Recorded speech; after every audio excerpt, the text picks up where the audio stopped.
আসসালামু আলাইকুম। ভাইজান, আপনার সঙ্গে একটু কথা বলতে পারি? অসংখ্য ধন্যবাদ আপনাকে, অসংখ্য ধন্যবাদ। যেহেতু আপনি কথা বলার সুযোগ দিচ্ছেন, আমি কথাগুলো বলি, হ্যাঁ, তারপরে সমস্যা আমি পরিচয় দেবো, সমস্যা নেই। তো ভাইজান, সর্বপ্রথমে জানতে চাচ্ছি আপনি কেমন আছেন? ভালো আছেন, আলহামদুলিল্লাহ, যে আল্লাহ আপনাকে ভালো রেখেছে।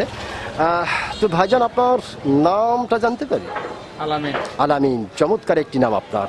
এবং আপনার নাম শুনে এবং মোটামুটি আপনাকে সামনাসামনি দেখে যেটা বোঝা যাচ্ছে, আপনি প্রচণ্ড একটি সাহসী মানুষ, এটা কিন্তু আপনাকে দেখে বোঝা যাচ্ছে। তো ভাইজান, আসলে আপনি কি ভোটার হয়েছেন? ভোটার আপনি হয়েছেন, তো ভাইজান আপনি কোন দেশের ভোটার হয়েছেন? বাংলাদেশের ভোটার আপনি হয়েছেন, আপনাকে অসংখ্য ধন্যবাদ। তো ভাইজান, যেহেতু আপনি বাংলাদেশের প্রচণ্ড একটি সাহসী মানুষ এবং বাংলাদেশের ভোটার, বাংলাদেশের নাগরিক, সেই ক্ষেত্রে একটি বিষয় আপনার কাছ থেকে জানতে চাই। এইবার বাংলাদেশের সরকার কে হতে পারে?